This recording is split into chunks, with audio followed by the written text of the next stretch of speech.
Hi, everyone, and welcome to a new edition of Newsmakers with Jerry Roberts. I'm Jerry Roberts. It is Friday, February 23rd, and I am delighted to welcome back to the program. It's been a long time, Dale Francisco, who writes for the Santa Barbara Current, and also for Newshawk, Nick Welsh of the Santa Barbara Independent, and Josh Molina of Newshawk, man of many hats.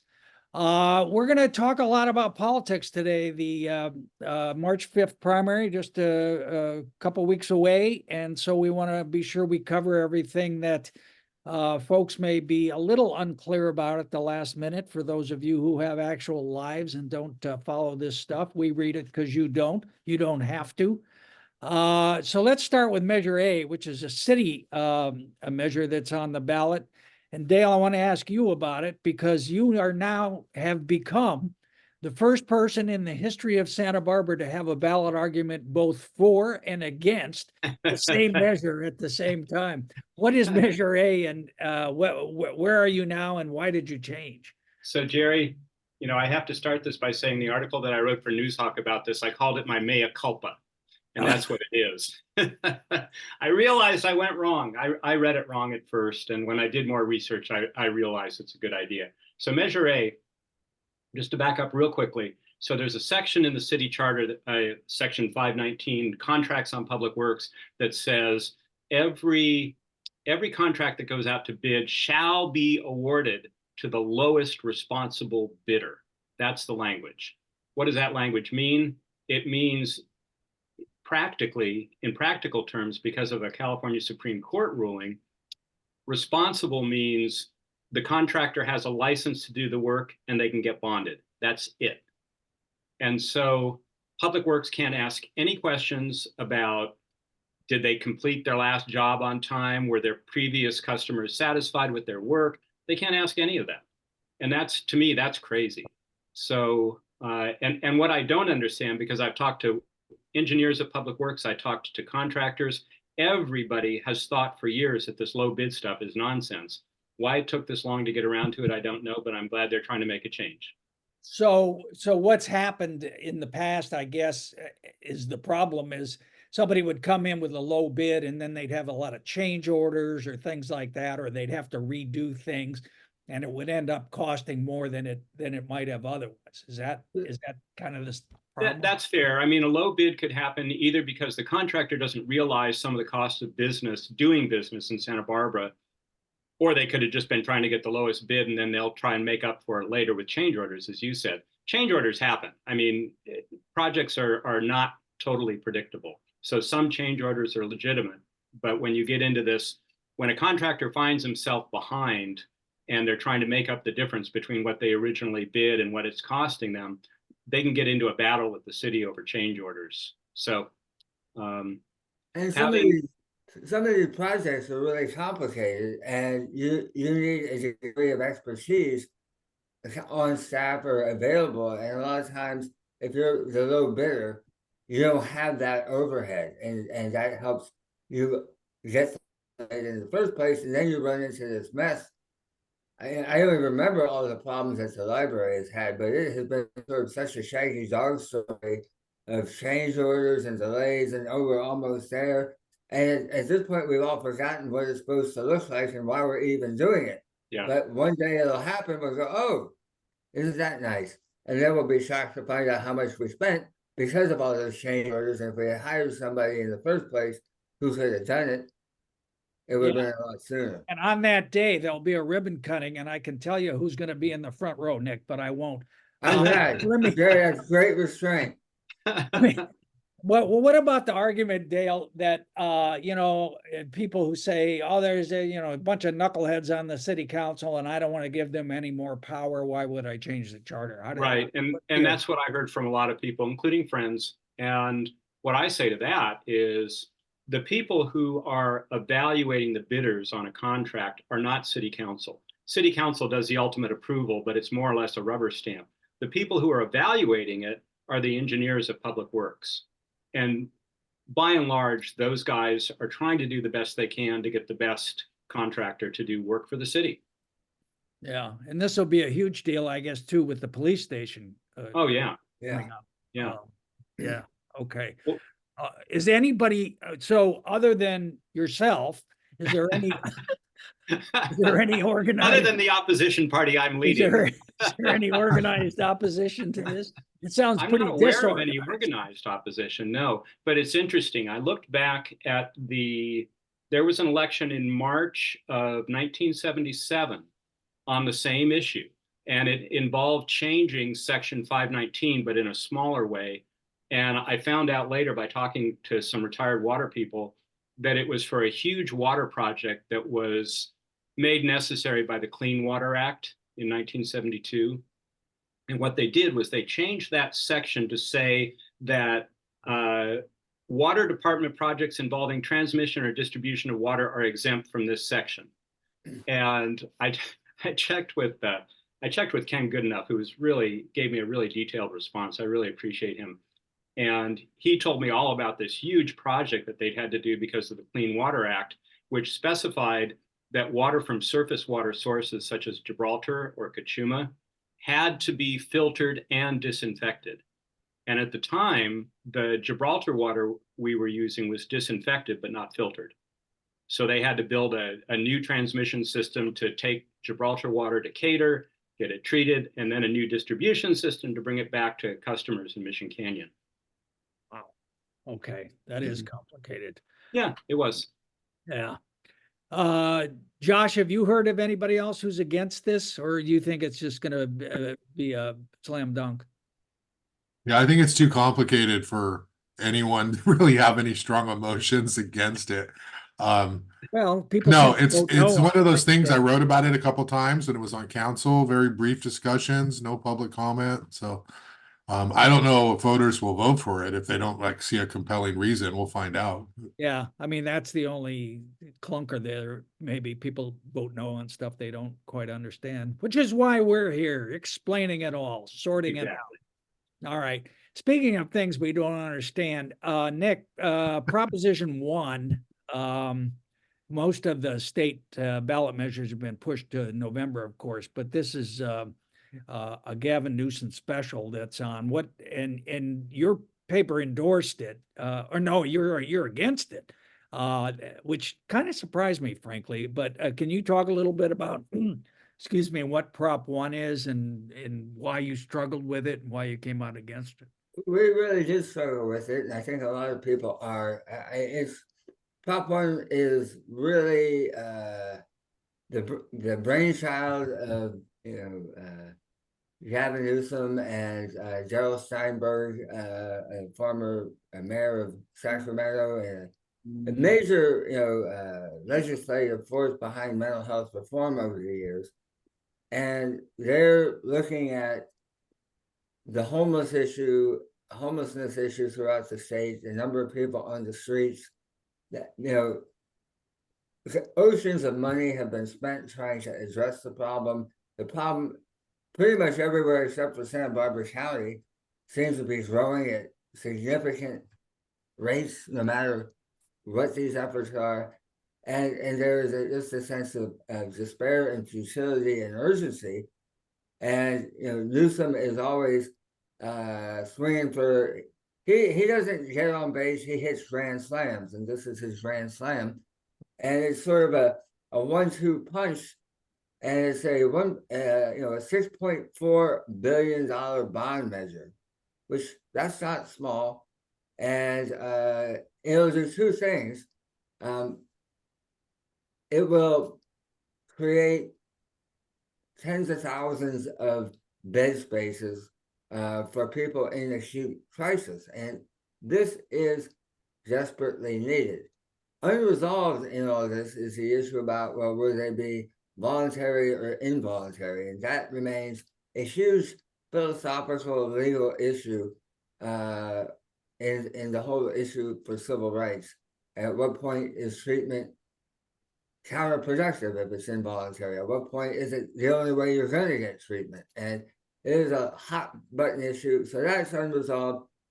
But it's going to create facilities, bed space, and homes for people who are homeless and mentally ill and have substance abuse. So all that is desperately needed. The reason we did not endorse it, there's another aspect to it. There's sort of a backdoor which says that back in 2005, the state voters approved what was called a millionaire's tax, and that was to set aside a stream of funding that would go directly to mental health rehabilitation treatment issues, because of course there's a huge unmet need. And that money is profoundly important to all 58 counties. It went to local government. It went to local governments to run it. And according to, Molina Miyasato and everybody at the county of Santa Barbara, that money coupled with the matching funds, that money leverages from state and federal sources. If that isn't there, they're going to be taking in the ballpark of a $30 million a year hit to pay for crisis, response services, to pay for, youth services, to pay for a whole smorgasbord of bread and butter, lower acuity, but still significant mental health problems and treatment. So they're robbing Peter to pay. It is robbing Peter to pay Paul, and it's a big chunk of money out of Peter's pocket.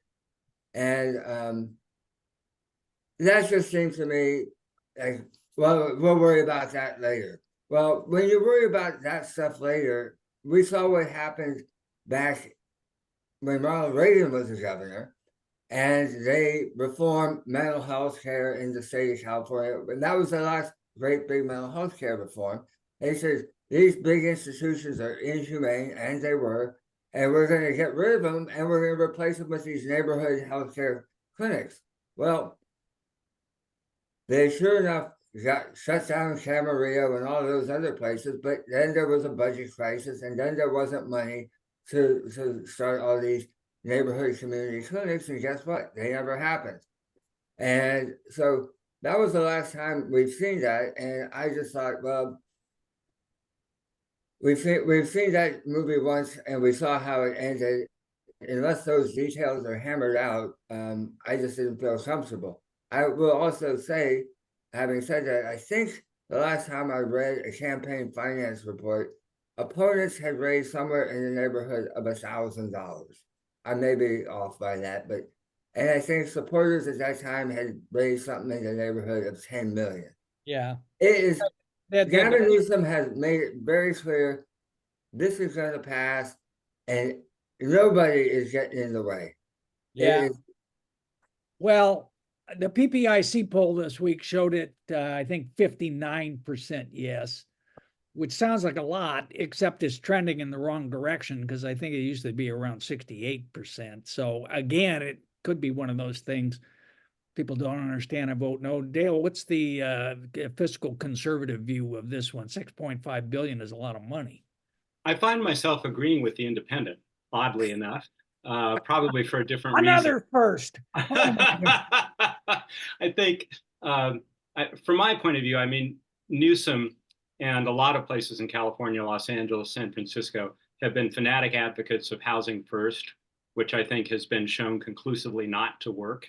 Building $700,000 condos for homeless people and requiring nothing of them and behavioral changes doesn't work, period. So anything having to do with financing anything that Gavin Newsom wants in that area, I'm just automatically against. However, I do agree that we need facilities for mentally ill people. We're tragically short in that department, and that's why there's so many schizophrenic and other problematic people on the street. And I do want to make one slight modification to Nick's history there. So Ronald Reagan was governor, but the thing that really changed mental health care policy in California was Myers-Lanterman Short. And that bill passed the California legislature unanimously. Every Democrat and every Republican voted for it. Right. Yeah. Yeah. And you know what? 95% of them didn't understand what they were voting on. Yeah. And you know what? We don't have 100% now, but it's about 95% of both houses are behind it. Whenever you have those kind of numbers, watch out. Yeah, that's a very interesting point, though, Dale, that it has, that's what we've been hearing, housing first, housing, it's all about housing, housing, housing. But some of us have said, well, wait a minute, there's a mental health and addiction issue here too. And so it's sort of trying to have it both ways. All right. Continuing our theme of things people can't understand on the ballot, Josh. There's an election in 3 of the supervisorial districts for registered Republicans and for registered Democrats about their party county committees. And it's not something usually we look too closely at, but there's something going on the Republican side. You've had some of these folks on your podcast. Explain, first of all, why is a county committee, a party county committee on the ballot? And secondly, what's going on the Republican side?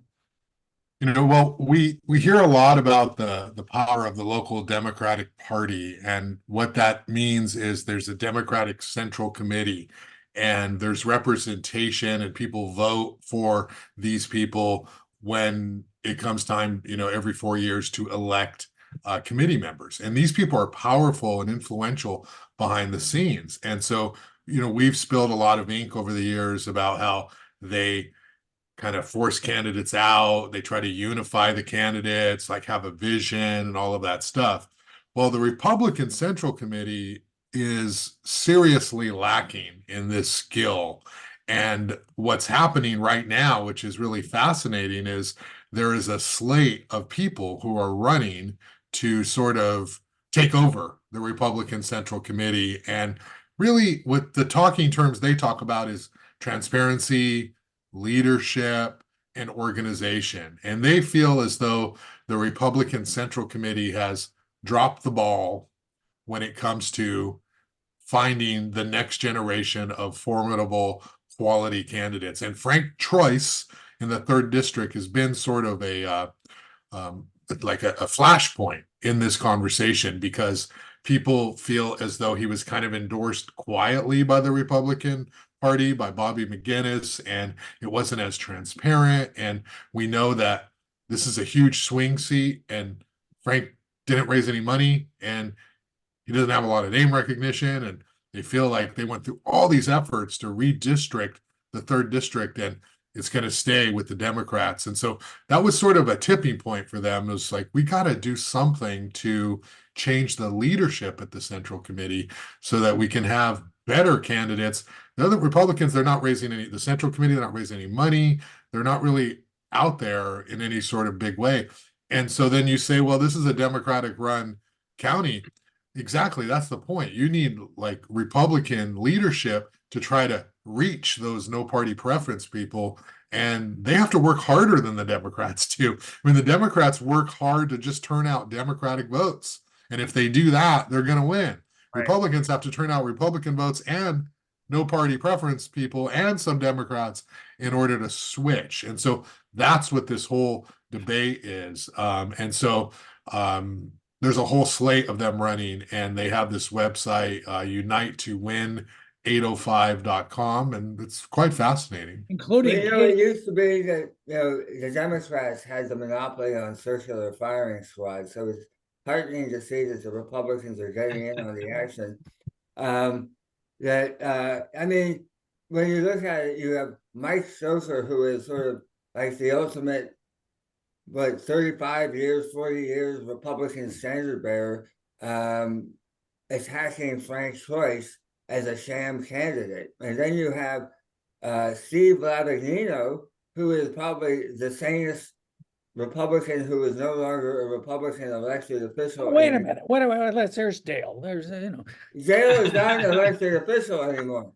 But Steve, who would in any other, like in the same universe, would be like a great Republican candidate, going to war with Andy Caldwell and calling him out and saying, dude, you haven't moved the needle in 10 years.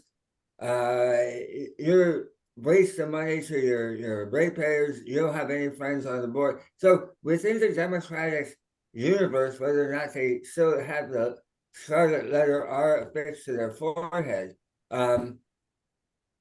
it's hard because you have the whole Trump reality, and the whole social, cultural issues, which are hot button issues, not just within the community at large, but within the Republican family.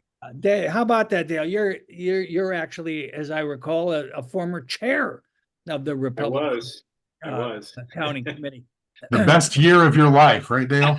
But I mean, Josh raises an interesting point, which is to actually win, and you were probably the last Republican elected in the city of Santa Barbara to anything. Republicans need to reach into the middle and get, moderate, independent, no party preference people. So I guess that's what the thrust of this reform group is, or, where does Trump play in all this? Because he is the leader of the Republican Party, and that's, in California, a lot of parts of California anyway, that's a tough hurdle to overcome. Sure. And I think the challenge for any political party is we've only got 2 political parties in a country of 340 million people. So you're going to have a lot of variety of opinion within any party. And the challenge always is to get people who see things differently and who are going to disagree on some important issues to get them to work together. From my point of view, the most important thing that the Republican Party can do is become more sophisticated in terms of strategy, get better at fundraising than it is, though I have to say they've improved enormously since I first was in contact with them. And they have to really appeal to people on issues that everyone cares about.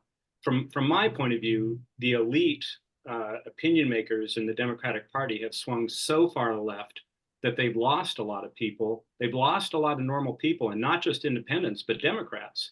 And when I ran for city council, I was talking about things that I think everybody in the city cared about. They might still disagree with me, but they cared about those issues. And enough people agreed that I got elected. And I think Republicans can do that. And I think now is a real opportunity. And the reason you're seeing this conflict within the Republican Party is that people realize that. They realize there's an opportunity and they want to do something about it. No. Josh, just parenthetically, we should note that both People Magazine and Us Weekly scooped Newsmakers on this story because Katy Perry's mom is one of the people that's running. Yes, and please tune in to Santa Barbara Talks with Josh Molina, because Plenty of Mary free Hudson parking. is a guest on my show. But yes, she is running. She's in District 1, and she is running for a seat on the Central Committee. And Colina Estrada and Cheryl Trotsky are also running. They are a part of the slate. And Cheryl Trotsky is in District 1, and Colina Estrada is in District 3. And they all bring sort of their different sort of approach to this.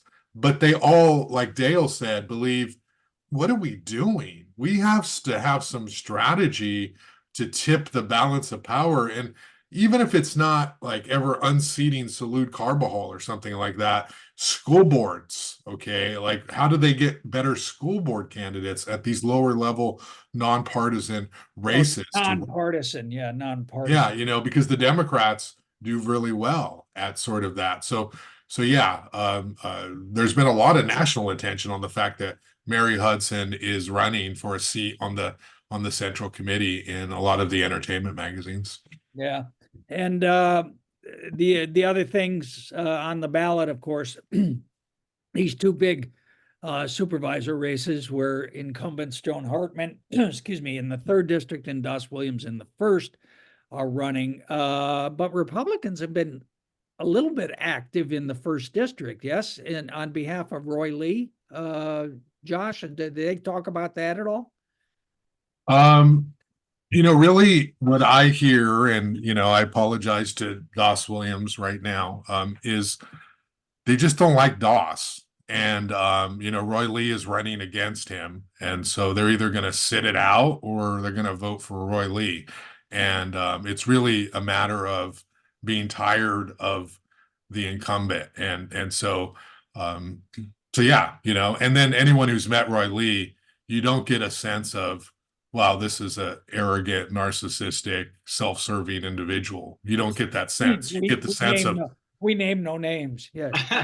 yeah, no, you get the sense that he is just like a hardworking, honest dude who runs a business, who's an immigrant and has worked really hard to get where he wants. And so it's really not like, you know, Roy's a Democrat, right? So you know, he's not a Republican, but I feel like there are people who are like, anybody other than the incumbent is what they want, and so he may pick up some votes in that regard. Yeah, I mean, he's definitely the ABJ, anybody but Josh vote. And unfortunately, I mean, last time around when Laura Capps ran, it was an ABJ campaign, and Laura Capps, who has the name cachet and the professionalism in terms of political experience and big money behind her, and kind of a hotter issue base, she couldn't beat Josh. It's sort of hard to imagine that Roy has much of a prayer here. Well, of course, Doss had the crucial Santa Barbara Independent endorsement in that race, which was kind of a surprise this week, Nick. Correct me if I'm wrong, but hasn't the Independent backed Doss in every single race he's ever run? I think every time Doss has run, we have endorsed him. So this is the first time he hasn't gotten it. So what was your thinking on that? You know, there was just a sort of a critical mass of frustration at his style and delivery and how he was approaching issues. And I mean, I think, you know, everybody has their own tipping point. You know, mine, I think, was when Doss sucker punched Randy Rouse in the city of Santa Barbara in SB CAG meeting over funding for some planning study at the Sumber Mall for the housing proposed there. Now, you know, there was this big urgency by the developer saying, well, we can't have this study because it's going to slow things down. The reality is the leases at the Sumber don't even expire until 2028. Now, it still could slow things down theoretically, but it's a huge piece of land. Two other property owners there had housing plans. So the idea of having a comprehensive plan actually made sense. And back in Doss's salad days, when he was a city council member, he was an ardent champion of comprehensive planning. You know, it really, that, you know, people can change, that's fine. And he has changed, and that's fine. I think the problem is the finger wagging and the sanctimonious hectoring that goes along with the change.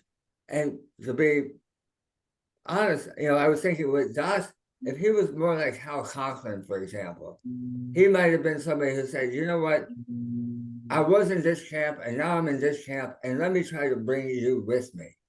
And let me tell you why, and I understand your fears, and I understand your concerns, and they're not all crazy and racist and elitist. And let me try to, you know, assure you or reassure you why we're going to do the best we can to make sure that whatever density we're going to cram down your throats is going to be the maximum affordability that we can possibly get. But Doss has not been able to bring himself to articulate it in that way and be that kind of a leader. Instead, he wags his finger at people. Yeah, it tends to demonize it. You know, it really struck me when Joyce Dudley, the former DA, came out for Roy Lee. You know, Doss immediately said, "Oh, it's because I wouldn't vote for a raise," you know, and it wasn't really it, you know, but he just sort of felt compelled to do that. I mean, what's your take on all this, Dale? You served with Doss on the city. Jerry, I'm glad I you know brought ideologically you just, but I'm glad you brought that up. I mean, from the very first time I met Doss, I just saw him as an opportunist. And I also found him to be a bully. That's how he operates. And it's how he's always operated, you know, since I first met him back in 2007. And that point about Joyce, I mean, that was incredible. When I read that article in Newshawk, Josh's article about that, and I took this out to quote it. So Doss said, "We wouldn't give her a raise," talking about Joyce Dudley, we wouldn't give her a raise 6 months before she retired that would have cost the taxpayers millions. And I can assure you, Doss knows how to calculate pensions. And that I'm absolutely positive. He probably has it on his cell phone. And so Joyce at that time was earning around $250,000 a year. The raise was $6,000 proposed. That would have been 2.4% of her salary. And it would have made a difference in her ultimate retirement benefits of about $4,800 a year. So she would have had to live for 2 centuries to get to the point where she cost the taxpayers the first million, right? And I guarantee you Doss knew that. And it was just an insult. And that's how Doss works. If you disagree with him, you're the enemy. Yeah. All right, let's talk about the third district a little bit. Josh, we've all been getting these emails from Frank Troyce, the controversial Republican candidate in the third, offering himself for interviews the day after the election because he's heading off to Europe after that. So I don't know. Does that mean he thinks he's going to win or not win? What'd you make of that? I think Frank has realized that not only is he not going to win, he may not even make it past March, because Joan Hartman is running a very strong campaign, and she's very popular, and she's working really hard, and just there's so much energy around her. I don't know. Frank's kind of an enigma because I don't get it. I just don't understand how somebody running for that seat can not understand the game that they're playing. And so maybe he'll sneak through and he'll be in the runoff in November, and we'll see an entirely different campaign. But I just don't think you can be that arrogant and not run and have a formidable campaign. And it's just kind of unfortunate that that's the case. I mean, I don't care who wins, but just analyzing it, it's a huge wasted opportunity for the Republicans. You agree with that, Dale? You've talked to Frank, as a candidate a little bit. I had actually, I mentioned this to Josh. The conversation that you and Josh had with Frank was the first time I'd ever heard anything from him. And Frank and I did have a little bit of an email conversation last week, but I agree with Josh in a lot of ways. It's strange to me that he's not running a more active campaign. I don't get that. And he seemed to be very confident that he's going to make it through the primary no matter what. I'm not at all confident of that. And if he does, fantastic. But it doesn't seem real likely to me, just based on experience. No. He exudes this great confidence in Buster. And he's charming and fun and a little bit exhausting, but where is this all winds up with no delivery. And it's hard to imagine Joe Hartman not winning this outright in March. I mean, Janelle Osborne, who was the mayor of Lompoc, is also on it. And she has, last time we looked, she raised $100, and maybe there's been more since then. You have to do a little bit more than that. And Frank, I think everybody just assumed, we'll back him because he's rich and he can self-finance. But I don't think that he hasn't done it, has he? He hasn't done it. And I don't think that the $35,000 or whatever it is that the Deputy Sheriff's Association has put in to the Republican Party is going to materialize on his behalf in any big way. So I think Joan Hartman got a pass.